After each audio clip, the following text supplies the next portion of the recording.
Hi listeners, I'm Carolina. And I'm Tessa, and together we are Femme Regard Podcast. Femme. We are a show dedicated to educating and entertaining underdeveloped filmmakers and film enthusiasts alike. We love sharing our experiences as filmmakers, what we've learned and what we've gone through. And we love bringing on professional industry guests.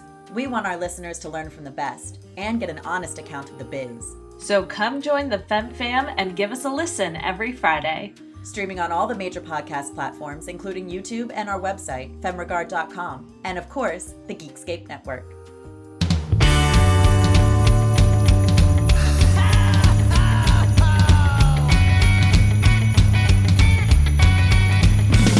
Well, there's a party each and every year on Christmas Eve, where the fun and cocktail shrimp don't seem to end.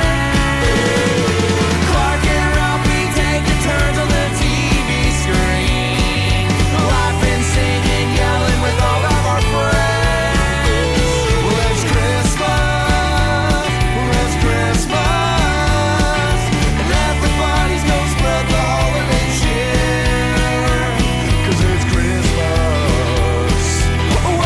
Oh, it's the best time of the year. Let's do fake reindeer. Hey, Dylan. Hey, Matt. Oh, no, I don't like that speed of sound in your voice. I really thought you were going to love this. Really? Did You know who fucking loved this show? Who? Kevin Smith.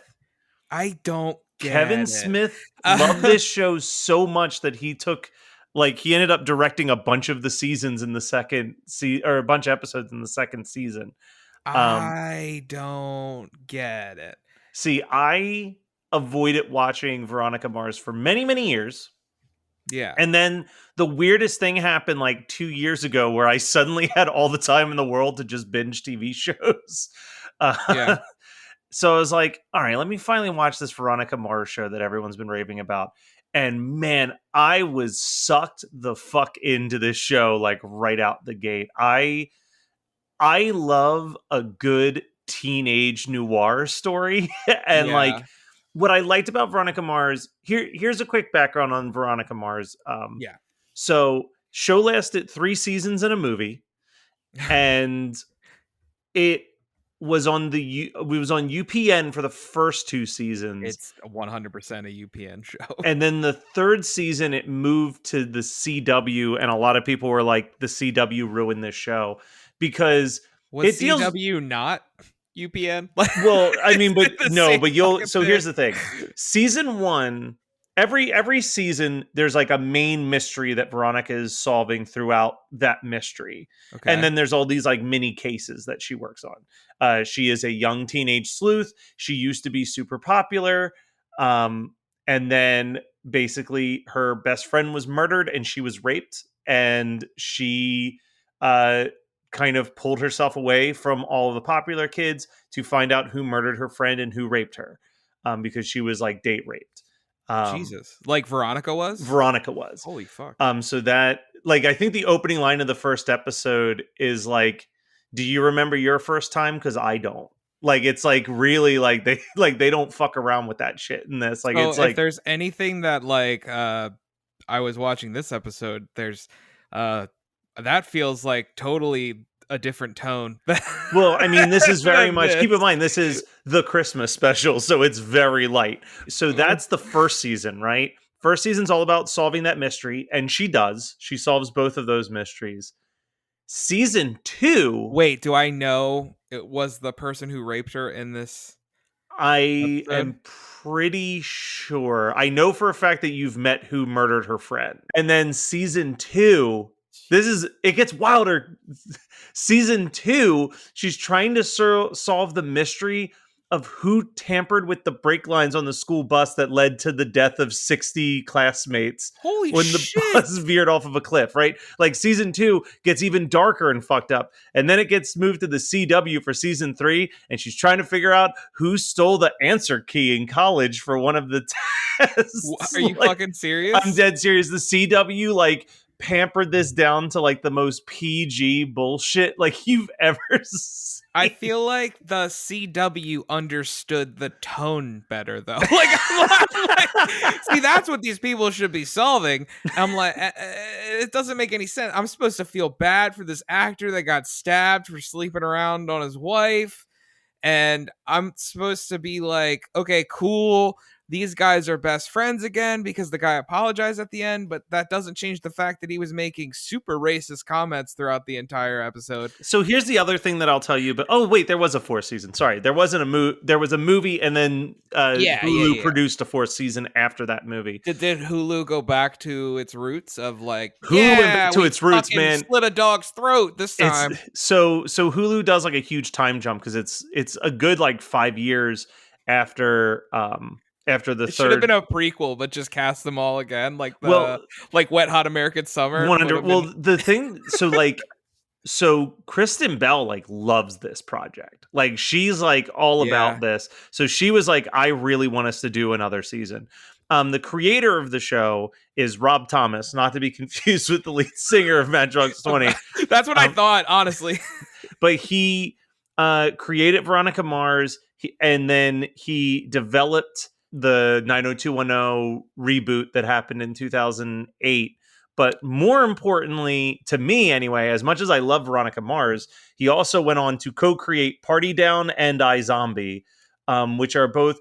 So I think keep in mind with that lens, like I think Veronica Mars makes sense if it's coming from the lens of like, this is a dude who has a pretty dark sense of comedy between Party Down and iZombie. And I think it matches with iZombie for sure. And better. That's what I thought as well. I've seen bits and pieces of Party Down, and I do like Party Down. I think that I keep using the word tone, but I think I prefer that tone.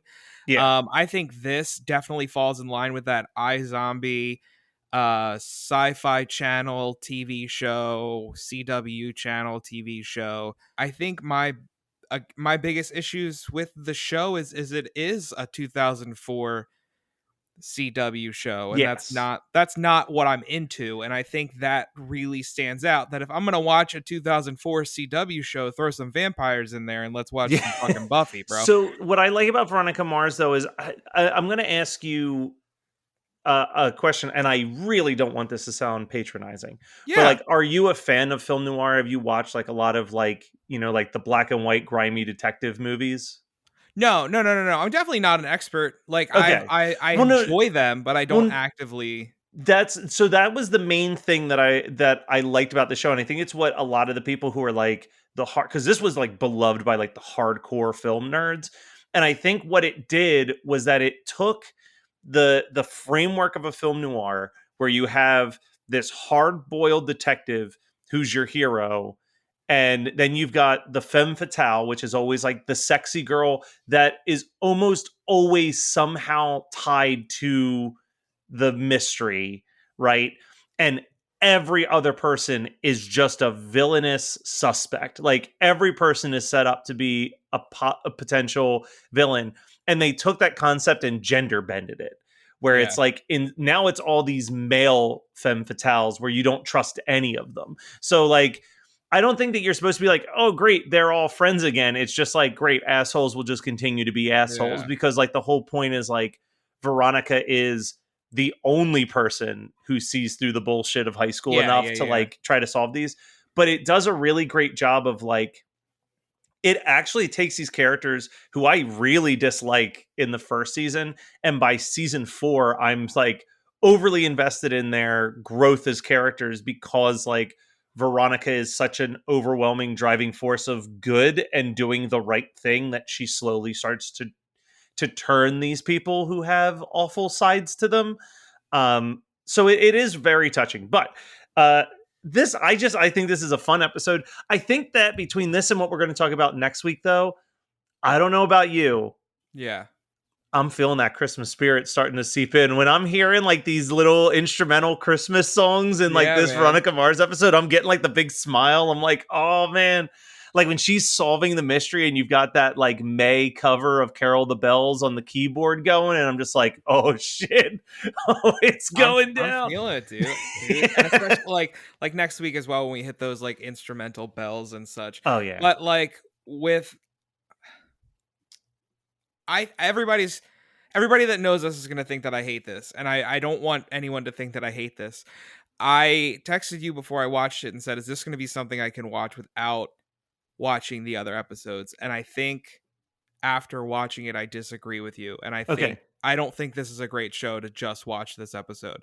I think that I was thinking more because there was a part of me that's like, hey, you might like, maybe we'll hold off and I tell him to watch the 9 episodes leading up to this so he actually cares about these characters. And I would have, but not right now, but I would have. But I think that the actual framework of the actual story, you don't need that much information. I agree. But I think liking the overall concept, I think you should come with a little bit more context of what's going on. It wasn't a bad episode. I could definitely see me enjoying this episode if I had seen the rest of the show. What led up to it, yeah. And I think right now, just having watched that episode and knowing nothing else about Veronica Mars, except for the fact that people were batshit about it, like Firefly level batshit about it. It's always that, and this show is what I hear about. And then this one got a reboot, and you'll never see Firefly again. Nope. Probably because none of us. It seems like Rob Thomas is a good guy that women like working with. So I don't know if I'll go back and check out all of it because I'm just kind of left with like, okay, like, but that's it. But I don't actively hate it. And I don't know. I'm so confused with how I feel about this thing because I want to like it, but I'm like, So I just checked on Wiki because Veronica Mars is definitely one of those shows that is beloved and popular enough that every episode has a very detailed Wikipedia page. So I was like, let me see what the reviews are on Wiki for this because like maybe I'm crazy. And it says no, it's like overwhelmingly loved. Yeah, it was like this episode is critically acclaimed. In a glowing review with the AV Club, Rowan Kaiser said, this episode works on every single level. It's tense but funny, it's light but dark, it stands alone yet it continues to build the plot, and it's plausible yet still surprising. I didn't find it funny. Like where was the funniness? I don't know. I like her banter with her dad. Always makes me kind of chuckle because they're almost like and I think they even make a reference to this in the dialogue, unless I'm thinking of something else I was listening to yesterday as well. But like they almost have like a Rory Lorelai type relationship. I can see that. You know what I mean? Like it's just like, but it's because like, and they do bring up little pieces of this. Like the first season does have all these little threads of like, why did Veronica's mom just like up and leave them? And like, why did all of these different things all happen? So I think it was like when her mom just bailed and they never knew why, it brought them a lot closer. And what basically ends up happening is her dad is the private eye of the city of Los Angeles, which is like all of these rich, spoiled, bratty people and families. And he's kind of like he says, there's that great scene where he's sitting with Logan's dad. And he's like, look, man, if your wife was hiring me to find out if you were being unfaithful, I would be reporting this. But she wants to protect your sorry life. So I'm not going to tell her anything. You know, like it's like that's his morality is whatever you're paying me to find out. That is where my morality lies. And because his wife left, who used to help him out, Veronica kind of becomes his secretary. And then in doing so, she really learns the same type of detective skills that he has. I think this and iZombie also fall in the same category as something like Psych, where it's like these people who learn extremely specific deductive skills. Yeah. But I do really enjoy this episode. It was funny actually, as I was watching, I was like, God damn it, I really need to buy the DVDs for Veronica Mars. Like I want these in my collection. I'm shocked that you don't own them.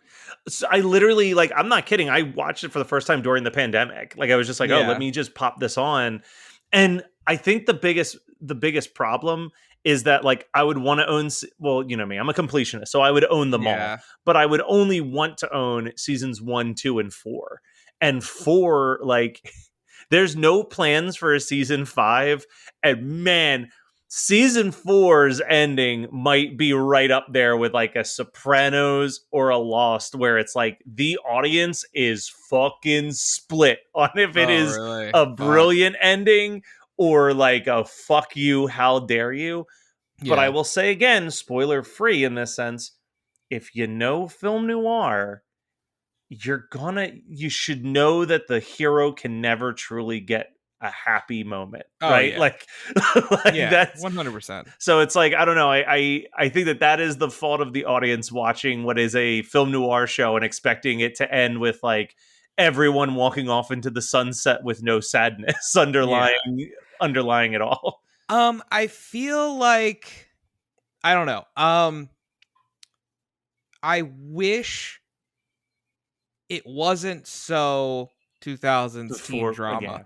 Yeah, and that's my valid, biggest though. issue with it is like if this leaned heavier into a darker, more adult tone, and I know we're dealing with 24-year-old high schoolers. Yeah, I get it, but like, but I don't know. what's I think weird? that's hold on. That tone is so jarring, especially in 2022, where when we have high schoolers on TV, we usually cast high schoolers now. Yeah, and I think that's just so jarring. Where I'm like, if people make fun of me for loving Degrassi, and I absolutely love Degrassi, and I also find it completely fucking absurd, but I that's why I like it. Where I went into this and I'm like, okay, what is it that people enjoy about this? And I was just taken so far out of it because of those things that were just jarring to me. I don't hate it. I don't want anyone to think that I hate Veronica Mars. I'm just left right now having only seen episode 10, the Christmas episode. Yeah. I don't think I get it yet. There's a chance that I might get it. I might understand. Yeah, I'm trying. Here was the breakdown. I was looking for. I'm like, I knew that there was something really random about the love of this show. Here was Veronica Mars was positively received from various writers. Oh, it's weird. There's no name for the guy who created Buffy, but he made a guest appearance on a second season episode and said that it was the best show ever made. Seriously, I've never been more wrapped up in a show that I wasn't personally making, and maybe even more so than anything I've created. These guys know what they're doing on a level that intimidates me. It's the Harry Potter of TV shows. Man, Joss Whedon said that Veronica Mars is the Harry Potter of TV shows. I love that. That quote does not hold up in 2022 at all. Holy shit. Kevin Smith, who guest starred on the episode Driver's Ed, said that Veronica Mars was hands down the best show on television right now and proof that TV can be better than anything in the cinema. Stephen King described it as Nancy Drew, but the result is pure nitro. Why is Veronica Mars so good? Because it bears so little resemblance to any life that we know, and I can't take my eyes off the fucking thing. And then Ed Broodbreaker called it possibly the greatest mystery show that was ever made for television. I really feel like I need to watch more than just the Christmas episode, because I feel like everybody's at a party that I wasn't invited to, and I'm just watching outside in the fucking rain.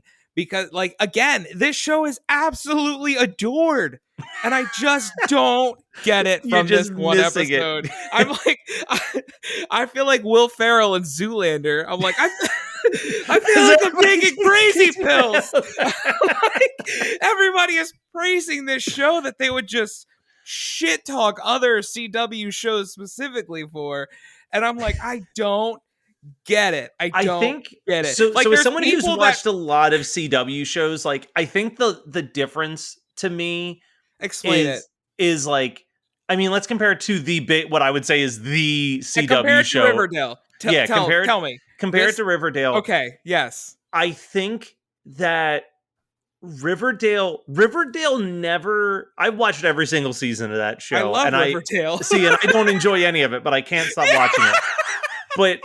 But I think the concept of Riverdale feels like someone took what would have been a pretty funny SNL sketch, or a lackluster feature-length film, and said, we can do this for 7+ seasons. like it's Archie, but it's dark and and mysterious. But yeah, it's like, but I it feel never, like it stopped. It's but I it's think not the same Archie. it's, this ain't your daddy's Archie. Your daddy's Archie, dude. But- It's like your mama's yoga. But like, I think that with Riverdale, I think that the first season of Riverdale is a really fun experiment. I think that Dude, beyond it's so fun. beyond that, I feel like, and I've talked about this on Horror Movie Night, I feel like it was a joke that they were like, oh shit, we got renewed. Like, I don't think that there was like a plan to keep doing it. Whereas like when you watch Veronica Mars, Yeah. the passion of what this story is and what its homages are, and like Is shown in everything but the Christmas episode. is pretty much the Christmas episode is like, I mean, I love the Christmas episode, but again, I watched it in order of release. Yeah, So like, I don't maybe it was I have to remember what happened before it, but maybe I was just at such an emotional hot, like it was just so heavy that I was like, oh man, just a sugary sweet Christmas episode, exactly what the doctor ordered. I mean, I'm just like, these 4 douchey guys from Cali are just playing poker, and I'm like, okay, I guess I don't understand. I realized also when I was watching, I'm like, man, am I gonna have to explain to Dylan why Weevil fucking rules? Because like, Weevil fucking rules. Not even too much in this episode. Weevil is obviously a pretty offensive stereotype, but I also feel like in keeping to a 1930s film noir, I guess that kind of makes sense. And also 2004 super makes sense. I know. But, and that makes me so sad because that wasn't even 20 years ago. I know. But his character I really like, because him and Veronica have this very interesting thing where ultimately they both have very similar drives, which is like, they just want to see justice. Like, they want to see the bad people punished and the good people succeed. Like, that is their end goal. But like, you see this divide of like, Veronica has this from the level of a white, blonde, privileged woman, and he sees it from the perspective as a poor minority that is always going to be dealing with racist bullshit all the time. So it's like, he's just like, fuck it.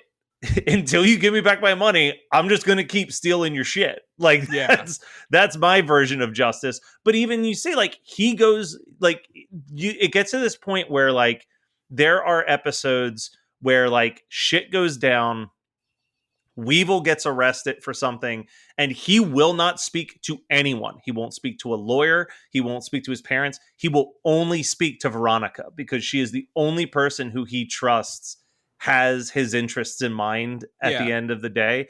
And it is this beautiful relationship that, like, when you get to the movie specifically, because the movie is honestly, the movie's where the time jump originally happens, but he's like cleaned up his life. He's a good dude. He's a family guy. And he's also young Bob from SLC Punk. Yeah. Well, and then shit happens that pushes him back into who he was as a teenager, because he realizes that he did all of the right things and the system still fucking won't treat him with respect. So why should he, like it deals with like those heavy, like I think it's like, on one end, it's like, man, they're doing this kind of racist stereotype and they're throwing around these like racist jokes and terms, but it's like, it actually does have a very like social purpose in the end of being like, you treat someone like this, and how do you expect them to ever want to change or see themselves as better? So, I mean, I think that there's so many different things happening at once in this show sometimes. But let's talk about the episode a little bit. Were you not even remotely invested in her deductive skills to solve the mystery of who stole the money? Did you figure it out before Veronica? I had no idea who had stole the money. I didn't. I did like the fact that he's like, I have the money, and I'm like, all right, we're just gonna let this guy take him outside and beat the shit out of him now, while Veronica just deals herself into poker. So I mean, I liked certain aspects of the episode. I did like the commercialization of Christmas. That conversation that kept getting brought up. But I don't know, man. It was all right.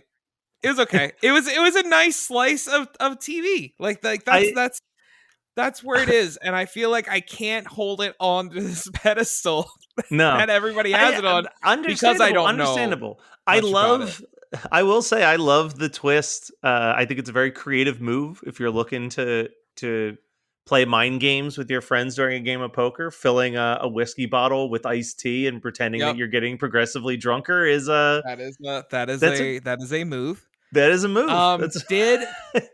Not to spoil this fuck it, I'm gonna spoil this episode. Did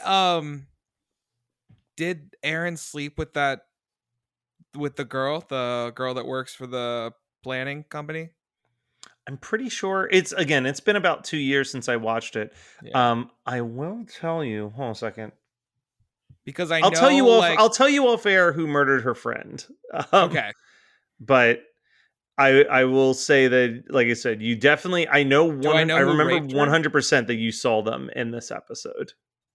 But you don't know if I saw who raped her in this episode? I don't recall. I genuinely don't remember. I barely remembered this episode until about 5 minutes into it when I'm like, oh yeah, the poker one. It's not even the Christmas episode to you. It's the poker one. Yeah. So there's not a lot of Christmas. There is some. We're progressively getting more Christmas as the year has gone for us. For sure. We're easing into the Christmas. Yeah. Last week was fun when we just talked about WrestleMania for 45 minutes. Thank you for sticking around. If you're listening to this episode and you made it through the WrestleMania episode, cheers to you. Much love goes out to you. I liked the decorating of the Christmas trees. Yeah. And I thought there was a cool juxtaposition of her Christmas tree and the rich people's Christmas tree. And the fact that both Christmas trees, it was discussed that they both had bald spots, because we all know how that feels. Bald spot on a tree. Spread those fucking ornaments out, guys. Come on now. All right. Well, what are you looking up, bro? So I was confirming my memory of who killed who. But okay. All right.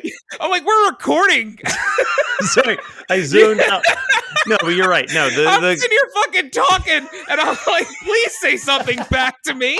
I'm sitting here just going on a fucking rant about these Christmas trees. All right. Well, Merry Christmas, Dylan. Happy CW channel, Matt. Whoa, oh, whoa, oh, oh. Now we won't stop till the big ball drops on New Year's. Have a happy holly, have a great holly, have a merry happy holiday.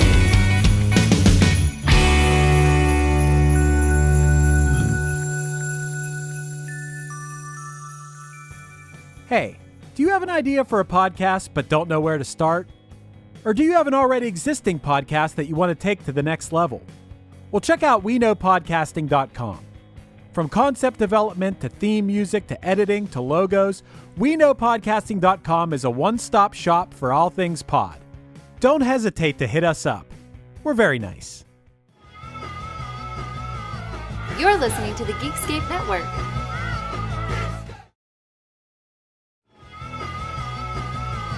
You're listening to the Geekscape Network.